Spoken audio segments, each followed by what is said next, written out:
नमस्कार. मी राजेंद्र शहापूरकर आणि आपण पाहतात बुलंद, निर्भीड आवाज जनतेचा. संसदेच्या विशेष सत्रात परवा नारी शक्ती वंदन अधिनियम अर्थात महिला आरक्षण कायदा या संदर्भात जे दुरुस्ती विधेयक आणलं होतं ते 298 विरुद्ध 230 मतांनी फेटाळण्यात आलं. लगोलग काल शनिवारी पंतप्रधान नरेंद्र मोदी यांनी रात्री 8:30 वाजता राष्ट्राला उद्देशून भाषण केले. काँग्रेससह काँग्रेसला साथ देणारे सर्व विरोधी पक्ष महिलांच्या आरक्षणाला विरोध करणारे आहेत. हे पाप त्यांना भारी पडेल असा थेट इशारा पंतप्रधानांनी या भाषणात दिला. हे सारे एका बाजूला ठेवीत या संपूर्ण प्रकरणाची सर्व बाजूनी माहिती आपल्यासमोर ठेवण्याचा केवळ विरोधासाठी विरोध किंवा कोणाची तरी बाजू घेणे असले झाकण धुले पण न करता वस्तुस्थितीची मांडणी करण्याचा हा प्रयत्न आहे. तर मित्रांनो, भारतात 2036 मध्ये होणारी मतदारसंघाची पुनर्रचना किंवा परिसीमन देशाचे भवितव्य ठरवणार आहे. लोकसभेत काल हे विधेयक विरोधकांनी अट्टहासांनी फेटाळून लावल्यामुळे उद्या हा प्रकार त्यांच्या दृष्टीने अडचणीचा ठरणार आहे. या प्रक्रियेमध्ये प्रामुख्याने काही महत्त्वाचे पैलू आहेत. म्हणजे एक बघा, महिला आरक्षण विधेयक जे आहे ते 2023 मध्ये संसदेने नारी शक्ती वंदन अधिनियम महिला आरक्षण कायदा मंजूर करून घेतला. मात्र या कायद्याची प्रत्यक्ष अंमलबजावणी आगामी पुनर्रचनेशी जोडलेली आहे. म्हणजे नियमानुसार जेव्हा नवीन मतदारसंघाच्या सीमा निश्चित केल्या जातील त्यानंतरच लोकसभा आणि विधानसभांमध्ये महिलांसाठी 33% जागा राखीव ठेवल्या जातील.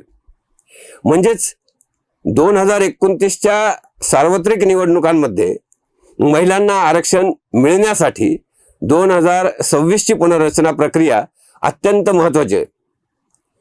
परिसीमन विधेयक आणि महिला आरक्षण विधेयक एकत्रित मांडण्यात आले त्यामागचं कारण हे आहे.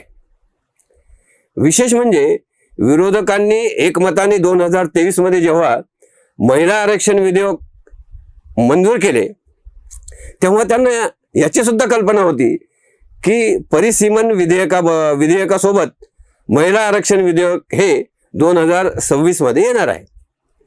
आता परिसीमन आत्ताच का, तर त्यामागे सुद्धा काँग्रेसचेच पाप आहे. म्हणजे बघा, 1976ला आणीबाणी असताना विरोधी पक्षाचे झाडून सर्व सदस्य तुरुंगात डांबून ठेवलेले असताना पंतप्रधान इंदिरा गांधी यांनी लोकसभा बरखास्त केलेली असताना परिसीमन मुदत 25 वर्ष पुढे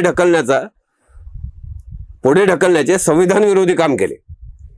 अधिवेशन नाही, ठराव नाही, डायरेक्ट संविधान संशोधन, हे अगदी मनमानी पद्धतीने हे उरकण्यात आलं होतं. आज विरोधी पक्षाचे नेते राहुल गांधी निर्लज्जपणे मोदींना संविधान दाखवतात. त्यांच्या आजीचे कारनामे त्यांनी पाहिले पाहिजे. म्हणजे संविधानाचे कसे दिवाळे त्यांनी काढले होते ते त्यांच्या लक्षात आले असते. तर असो, ही मुदत 2001 मध्ये संपत होती. त्यावेळी नंतर वाजपेयींचे सरकार होते. वाजपेयीच्या सरकारपुढे 2 पर्याय होते. एक म्हणजे परिसीमन करून घेणे, पण त्यासाठी 2/3 बहुमत लागतं. ते काही वाजपेयींकडे नव्हतं, कारण वाजपेयीचे सरकारच मुळे 24 पक्षाच्या पाठिंब्यावर अवलंबून होतं.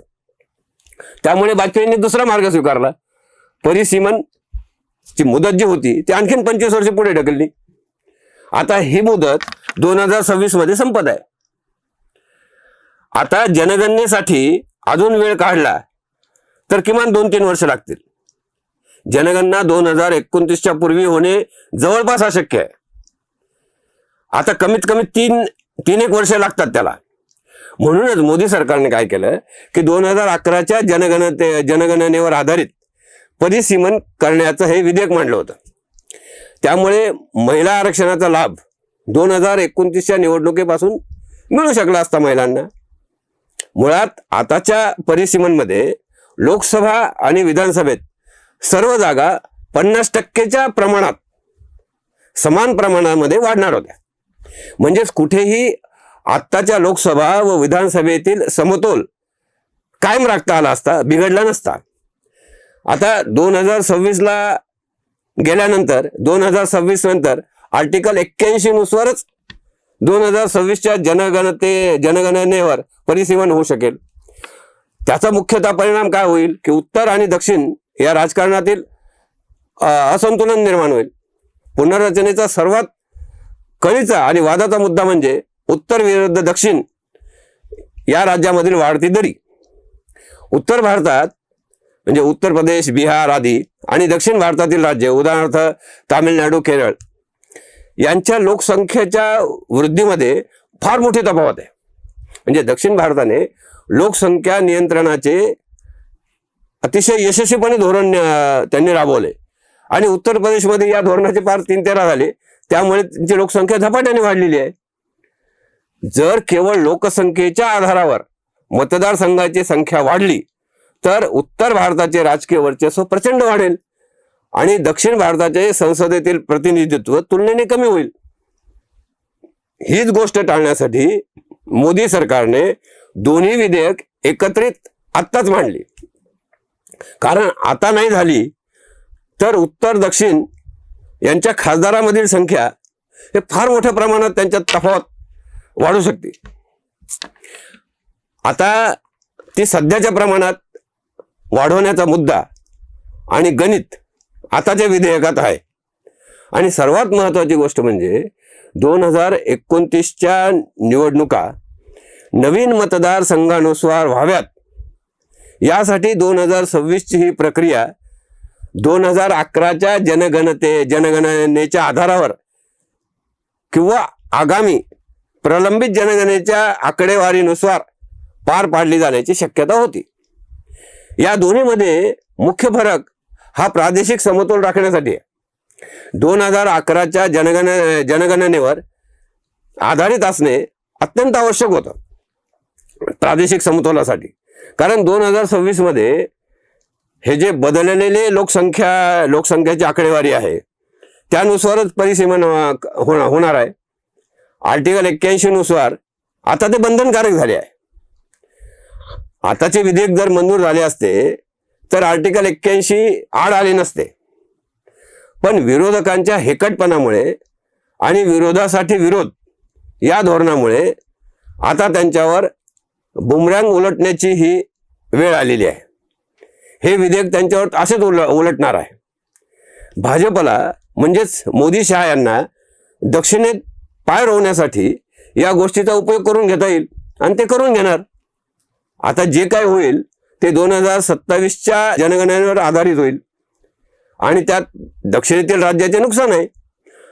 आता सर्वात मोठा परिणाम महत्वाचा मुद्दा म्हणजे बंगाल आणि तामिळनाडू निवडणुकीत हा सगळ्यात दिसून येईल.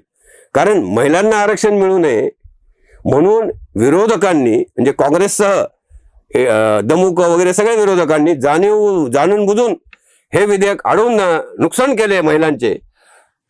आणि आता महिलांनी आपली ताकद दाखवून द्यावी. यापुढे प्रत्येक निवडणुकीत विरोधकांना भुईसपाट करावं असाच प्रचार भाजप कराल आणि त्यांना ते संधी मिळालेली. आता इथून पुढे प्रत्येक निवडणुकीमध्ये आधीच पैशाअभावी हातघाईला आलेल्या विरोधी आघाडीला पूर्ण रस्त्यावर आणण्याचं धोरण शहा आणि मोदींनी आखलेलं आहे.